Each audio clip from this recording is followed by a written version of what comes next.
Hello guys, welcome to logical study YouTube channel. तो चलिए आज हम पढ़ेंगे अर्थमेटिक प्रोग्रेशन यानी समांतर श्रेणी। ये 10th क्लास का टॉपिक है। इसके हमारे पास दो क्वेश्चन हैं समांतर श्रेणी के। ये दोनों क्वेश्चन 10th क्लास वाले बच्चों के लिए परीक्षा की दृष्टि से काफी महत्वपूर्ण क्वेश्चन है। तो पहला क्वेश्चन हमारे पास एपी 1074 डॉट डॉट माइनस 62 का अंतिम पद से प्रथम पद की ओर 11वां पद ज्ञात कीजिए।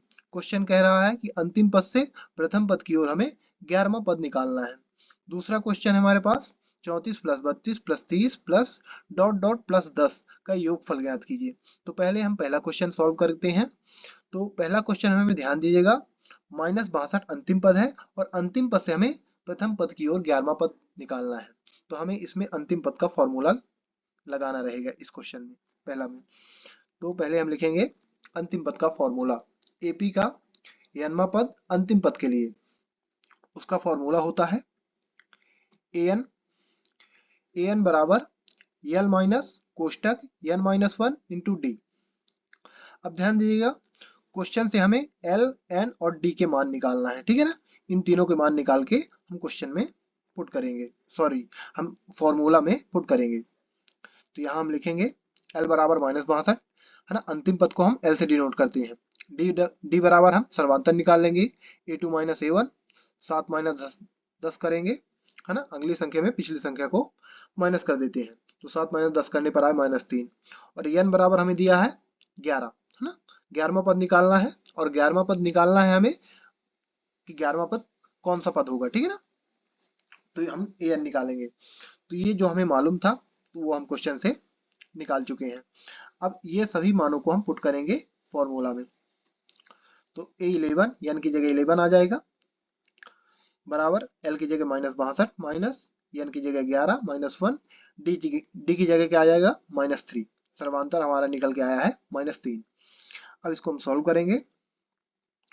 तो यहाँ 11 में एक घटाएंगे तो क्या आ जाएगा 10 आएगा। तो सेम लिखेंगे ए11 इक्वल टू -62 माइनस 11 में एक घटाएंगे 10 और -3।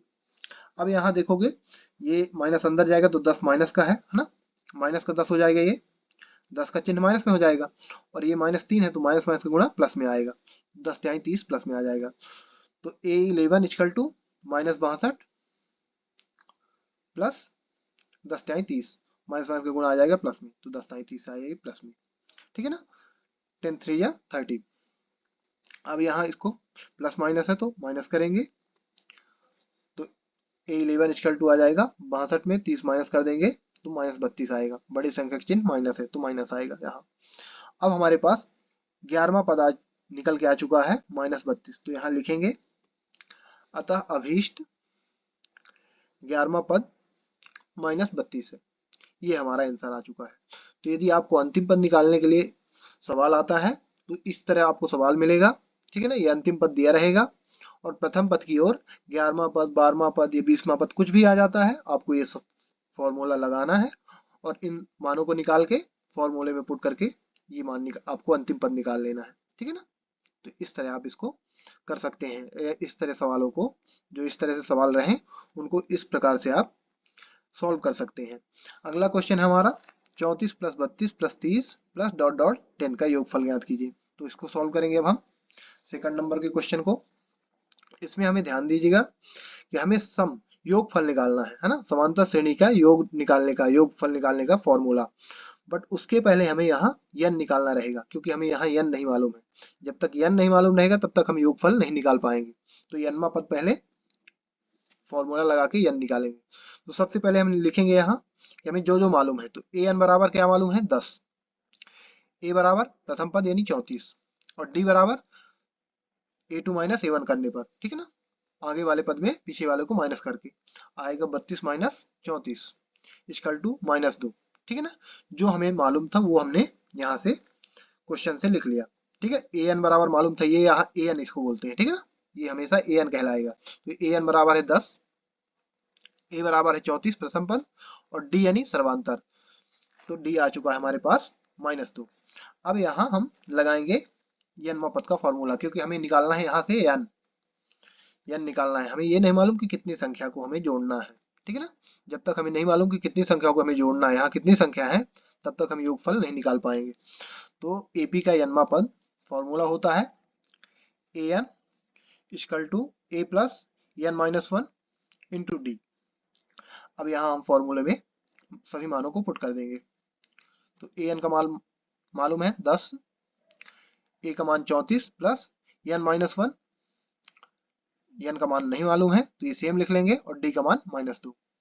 इसको हम सॉल्व करेंगे तो 10 प्लस 34, 2 का अंदर दोनों में गुणा कराएंगे तो 2n माइनस 2n हो जाएगा, प्लस माइनस का गुणा, और ये माइनस माइनस प्लस आ जाएगा +2। अब यहाँ क्या करेंगे, 34 और 2 को जोड़ेंगे 36 आ जाएगा, प्लस प्लस की संख्या है 36 प्लस 2n। अब यहाँ लिखेंगे 36 को हम ट्रांसफर करेंगे अपोजिट साइड में, तो यहाँ 10 माइनस 36 इक्वल टू -2n।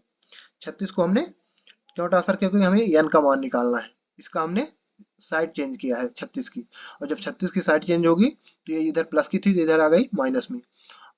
अब यहाँ 10 में 36 माइनस करेंगे, और ये -2n को हम n का मान निकालना है, तो 2 जो है -2n तो n का गुणांक है, तो गुणे की संख्या कहाँ जाती है, बटे में जाएगी अपोजिट साइड में।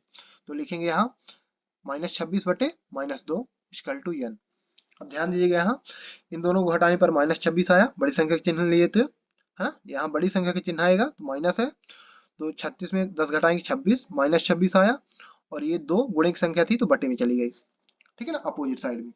इसको हम यहाँ डिवाइड करेंगे तो माइनस माइनस कट हो जाएगा, और 2 में 26 का डिवीजन, 2 1 2, 2 3 6, तो n बराबर आ जाएगा 13। अब हमें n की वैल्यू मालूम हो चुकी है, तो समांतर श्रेणी के योग करने का फॉर्मूला लगाएंगे। किसी AP के प्रथम n पदों का योग, ठीक है ना, n पदों का योग, उसका फॉर्मूला होता है Sn equal to n divide by 2 कोष्टक 2a plus n minus 1 into D. यहाँ हम सभी मानों को पुट कर देंगे, हमें n नहीं मालूम था तो n हमारे पास निकल के आ चुका है 13, तो यस n की जगह क्या हो जाएगा 13, तो यस 13, 13 पदों का हम योग निकाल रहे हैं, ध्यान दीजिएगा। तो n की जगह 13 डिवाइड बाई 2, 2 की जगह 2 और a की जगह 34, प्रथम पद 34 है, प्लस n की जगह 13 माइनस 1, d की जगह -2। ये इसको सॉल्व करेंगे तो ध्यान दीजिएगा 34 दूना क्या हो जाएगा 68, और 13 में 1 माइनस करेंगे तो क्या आ जाएगा 12, और ये प्लस माइनस का गुणा होगा तो 12 दूनी 24, तो 68 माइनस 24 आ जाएगा। अगला वाला पद क्या आएगा, यस 13 इक्वल टू 34 दूना, सॉरी 13 बटे 2 लिखेंगे ये सेम, और ये 34 दूना 68, प्लस माइनस का गुणा आ जाएगा 24, क्योंकि हम 13 में 1 माइनस होगा तो 12 आएगा, बड़ी संख्या का चिन्ह रहेगा प्लस, ठीक है ना, 13 में 1 माइनस होगा तो 12 आएगा, बड़ी संख्या का चिन्ह लेंगे तो प्लस में रहेगा 12, और ये माइनस का 2 है, 12 के साथ गुणा होगा तो 12 दूनी 24, और माइनस प्लस का माइनस आ जाएगा, तो 34 गुणे 2 करने पर 68, और इसको इसको सॉल्व किया तो यहाँ गया -24, 12 दूनी 24 माइनस आया गुणन, तो ये हो गया 68 माइनस 24। अब 68 माइनस 24 को सॉल्व करेंगे तो क्या आएगा, प्लस माइनस से घटेंगे तो आ जाएगा यहाँ S13 इक्वल टू 13 बटे 2 गुणे 68 में 24 घटाएंगे तो आ जाएगा 44। अब इसको 2 से कैंसिल करेंगे तो 2 दूनी 4, 2 दूनी 4, ठीक है ना, यहाँ इसको कैंसिल करेंगे तो कितना आ जाएगा, ध्यान दीजिएगा, यहाँ आएगा 2, और यहाँ भी आ जाएगा 2, ये 2 से कैंसिल हो जाएगा पूरा, ठीक। अब 22 गुणे 13 करना है, ये 22 आ गया, यहाँ 2 से कट गया 44, 22 गुणे 13 करने पर हमें क्या प्राप्त होगा, ध्यान दीजिएगा 22 गुणे 13 करेंगे तो क्या आएगा, S13 इक्वल टू आ जाएगा 13 गुणे 22 करने पर 286। तो ये हमारे पास अब 13 पदों का सम भी निकल के आ चुका है 286। ध्यान दीजिएगा योगफल पूछ रहा था, योगफल आ चुका है हमें 286। तो गाइस इस प्रकार से हम इन दोनों क्वेश्चन को हल कर सकते हैं। तो इसी तरह मैथ से रिलेटेड वीडियो देखने के लिए हमारे चैनल को सब्सक्राइब करें, लाइक करें, कमेंट करें। जय हिंद, जय भारत।